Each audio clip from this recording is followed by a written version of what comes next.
Hello. Um, I know it's been quite some time since I uploaded any videos. Uh, Things happened, years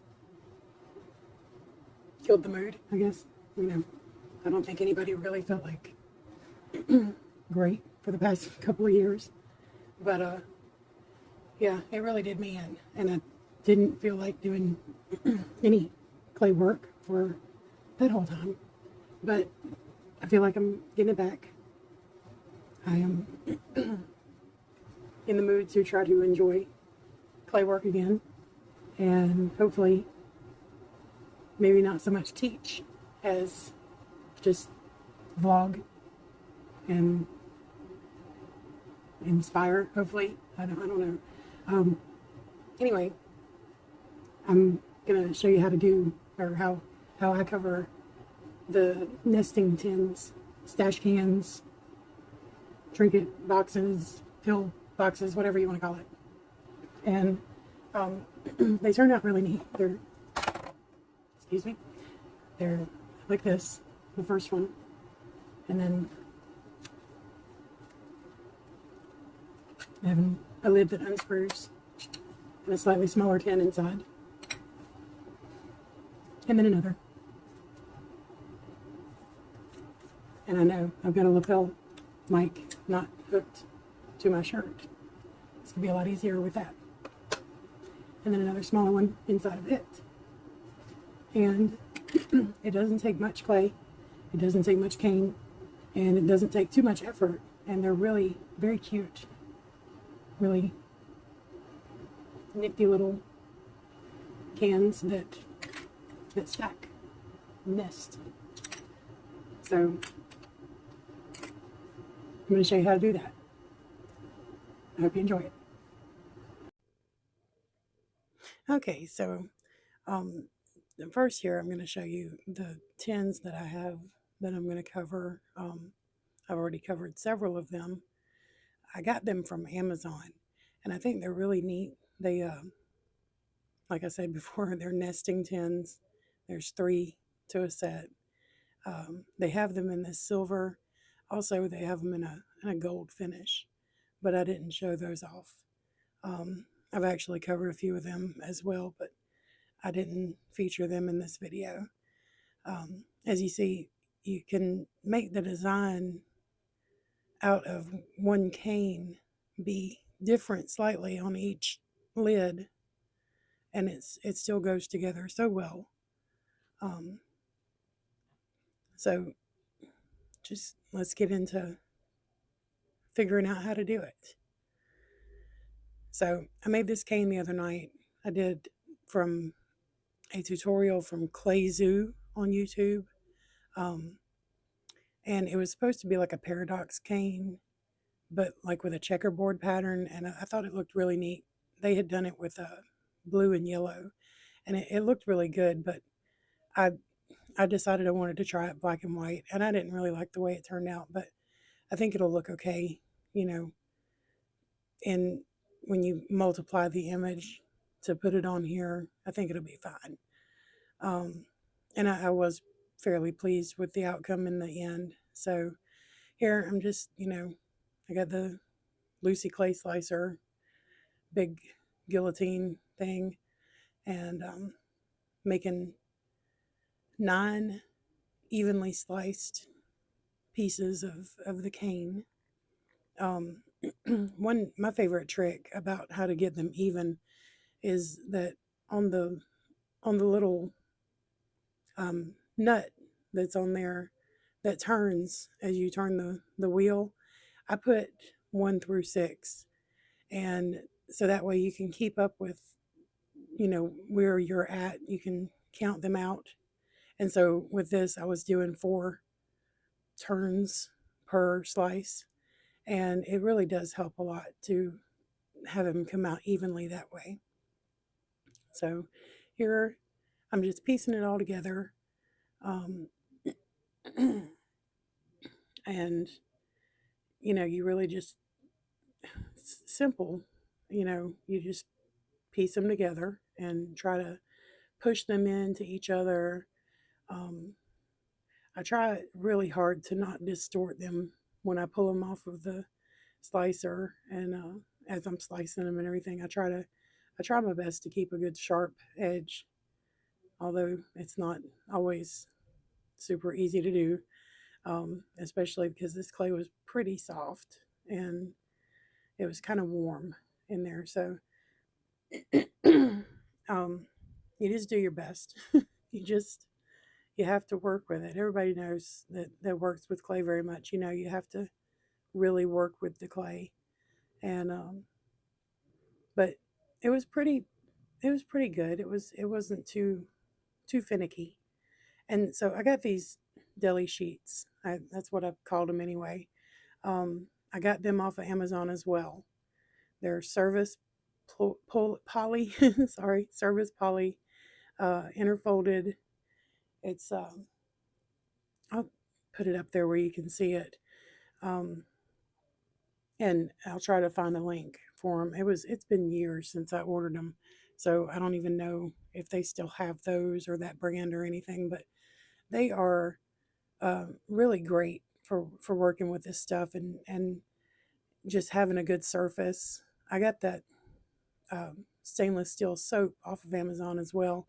I'm not incredibly fond of working with it. It does okay for burnishing, but to me, it's just easier to just take my roller or the palm of my hand, honestly, and to just press on there and just to try to flatten it out, get it all pushed together, get all the little holes where it comes together in the corners, get them all smushed in good, and make it to where it's a good solid firm surface. It won't matter too much um, because you're going to put it on the lid, and so it'll be on a solid surface anyway. It's not like that it has to have the greatest structural integrity, but you do still want it to hold its you know balance, not have holes all in it.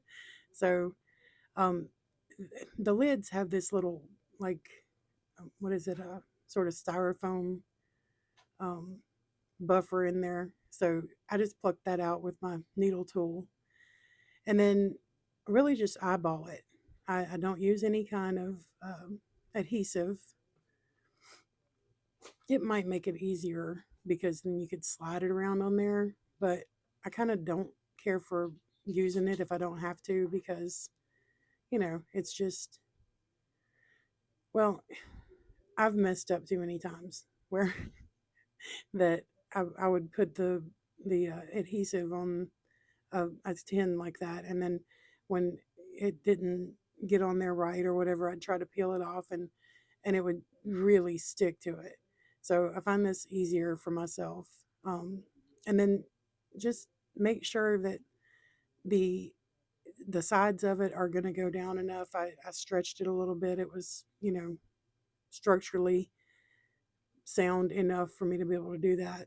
Um, so I just stretched it out and made sure that the edges would actually cover all the way over over the sides of the tin lid, and just press it in and you know kind of work it around like it'll I start with one side and then another, and then go try to do the other two sides and sort of manipulate the corners to go in as evenly as possible. It's not always, you can't always get it perfect, but if you work with it softly and patiently, it usually turns out pretty well. And then there's a lip, a raised lip around the edge of the perimeter of the lid. And so I just used my little craft knife and sort of pressed against that to get rid of the excess. And now I'm just pressing it in all the way around. Make sure you get the air pockets out, of course. And there you go. It's just done. So I went ahead and cut some more out. I did 12 this time. Um, the medium lid doesn't require as much as the large lid does, obviously, but it's still the large lid was a bit too big, and I had to really kind of stretch the clay. So I figured with this, it would be good to go ahead and go with the 9 because, well, 6 just would not be enough. So same process, just put it out there, press it in. I use my knife blade to push against and try to straighten up the edges as I go. I try not to um, misshape it that much right to begin with, because then the other pieces you try to add on won't be right. Um, and I'm sure if you've worked with cane before, especially a kaleidoscopic sort of cane like this, um, you will see that the slices as you go, there's little telltale signs that this piece goes with this piece. And sometimes you have to flip it around and spin it and get it to, to the right point where that you're matching up the pattern properly. And it really does. Little things like that do make a big difference. If you can do, I've missed out on doing that sometimes with my canes, and I've really regretted it because it's a glaring mistake to me in the end. But anyway, here I'm just pushing it into itself a little bit, and that helps to get the pockets out. It helps to get the edges pressed together, and then just take the lid, see if it's going to fit on there, and just keep on working it until you get worked into a good solid veneer. And see, I'm showing there that I'm going to line it up differently on the medium lid than what I did on the large lid. And so you have the center of the pattern. You can switch it around and make it where that the centerpiece for this pattern will be a little offset from what it was on the large pattern. And then again, it's the same process. Press out the air pockets, make sure you don't have any air trapped in there. Make sure that your edges are going to go fit all the way around. And then, push through the sides and then the corners. Technically, they're not really corners, but do each side and then manipulate those extra corners into it. It's easier to me to work it in that way. And then take your little craft knife and press against the lip of that one. Just be careful when you do that sort of thing. I don't want to be influencing anybody to do anything dangerous, but I find it's very simple with that lip around to just take that little blade and sort of run it around it instead of trying to use my tissue blade or anything to do it with, because I don't have as much control with the tissue blade when I'm trying to do it for some reason. So then just go about the whole process of pressing it in really well. Make sure it's stuck in there good, and with it having the grooves of the threads, the screw-on part, it's not going anywhere. You don't really need any adhesive for it. It's just on there good, and then you can see it's just slightly offset pattern. They all match really well, but they don't have to look exactly the same. And here I am. I'm going to make the one for the small one now. And again, same thing, just pressing it together, figuring out which side goes together properly, get it all smushed in there, and then discover that 4 is not nearly enough for that lid. So go ahead and cut another couple of slices to put on there.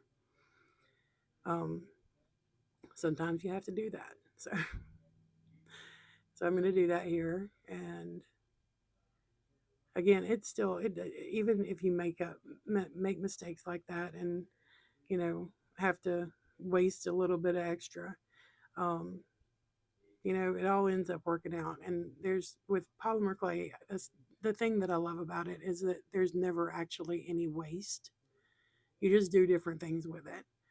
Um, I don't know why I went through the process of doing this right here. For some reason, I thought I needed to have it centered, so I cut half of the last ones that I took and put on there. I cut them in half and put the top half at the bottom. And I don't know, it probably was not necessary, but I did it. And then smoothing it out, getting all the little holes pushed together here, and getting it to where that it will go onto the lid nicely. Um, Again, it's such a simple and fairly quick process that this, you know, of course, I have sped this video up and I've cut parts out so that you don't have to sit and watch the entirety of the time that I spent doing this. But um, altogether, honestly, it didn't take maybe 45 minutes for me to cover all three of the lids, you know, and that was being really careful and meticulous with it and trying to make it look good. Trying to make sure that everything was lined up nicely. So, you know, it really does not take all that much time, and it's something that it would be a great gift. Um, I've thought about trying to renew my Etsy shop. I've not done very well with that. Again, it's been these couple of years. It's been a big discouragement all the way around. So um, I don't know. I don't know if I'll get around to doing it or not, or if I just keep these around to give out as gifts. I'm not sure, but I do enjoy doing them. It's pretty therapeutic, actually. Um, and I really love the way they turn out. They're always so pretty, and it's just something sort of mindless fun to do. You know, it's not like it's not very complex. It's just you just cut your canes out and put it together. And here I'm gonna show what you can do with your scrap, because there's never any waste with the clay.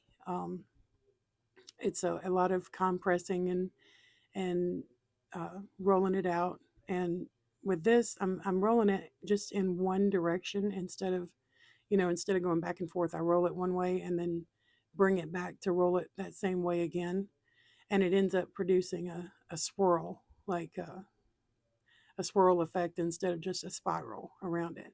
And so, kind of manipulating that a little bit more to make it where it really goes into that. You really have to compress it a lot if you're going to do it this way. I did a lot of compressing on it, and it still came out with holes when I cut it open. But I'm going to do a Natasha slice here in a minute.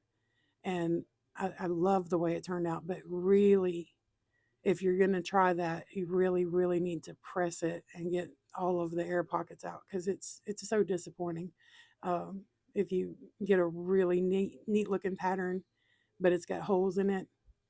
I really do love the way this turned out anyway, but it almost looks like a snow leopard or something. There's a pattern in there. I'll show you in a minute. It's better than what I showed right there, but um, I'm just cutting off a little excess there that was a little bit too chunky in the back. But press it together just like I did with the cane slices. Just press it and manipulate it into one solid piece. I wonder how many times I can say manipulate on this video. Anyway, I don't mean to.